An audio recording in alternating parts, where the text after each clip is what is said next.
Alright, so this is a hopefully short video on how to use this application. I assume you'll be doing this because of the questionnaire, but hopefully in the future you'll be using it because it will be hopefully useful. Now, there are a few things I have to warn you about before we start. The application is still under development, so there will be some bugs that you may or may not encounter. First of all, you want to make sure you are on Windows. I don't think this works on Mac yet, or Linux.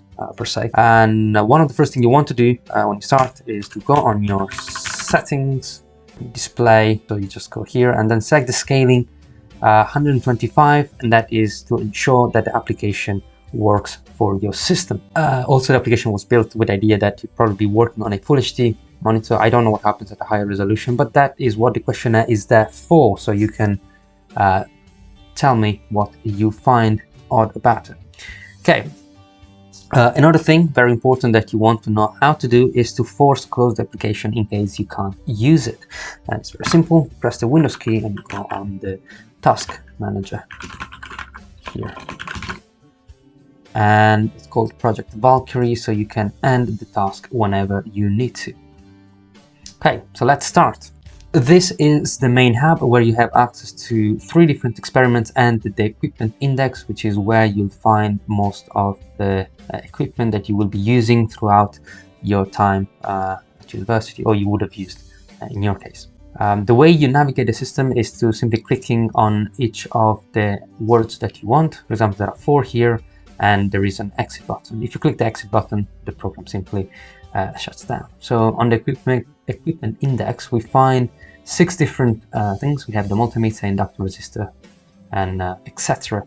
By clicking on one, we can see we have the back button and the next button, and they are there for navigation. So you navigate through the different things that you want to hopefully learn about, or maybe you are confused about. For example, the oscilloscope has a few things, some explanations, and etc.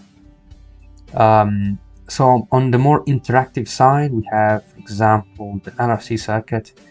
You may remember it as being one of the more confusing things you may have done. For example, the damped circuit. This is the circuit, and you go next. And for example, here you'll see by modifying the different parameters, you are able to change the waveform of your signal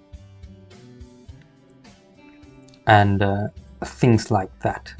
That should be quite straightforward. So you can change the values using the slider, or you can also change them by changing the name here. One thing to keep in mind, the U, when used in the units here, means micro. It's a bug with LabVIEW that doesn't quite display the right character, but that's something that can be worked on.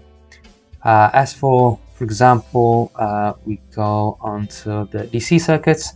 We have verifying Ohm's law here, and the function here is the plotting function, where you select a certain value and then you plot it. Now, the interesting thing about this is that you can extract the data to then put it on Excel. So you right click on your graph, you go on export and then go on to Excel, and that will pull up a Excel spreadsheet from which you can see the data that you have. Don't save. Going potential divider, for example, this is the kind of graph that changes over time, and you need to give it a bit of time in order for it to start rolling, because that's what it does. This is a potential divider, and you can change the different things by, again, using the sliders. On the RC circuit side, we have different things such as the RC circuit, and this graph is one where you use a slider again to change the input, for example the frequency here, to see what happens to the voltage as you vary the frequency. You'll find pieces of information such as equations sometimes and such things, and this is in essence how to use the virtual electronic pit, or also known as the virtual lab kit, depending on how many mistakes I make. And exit.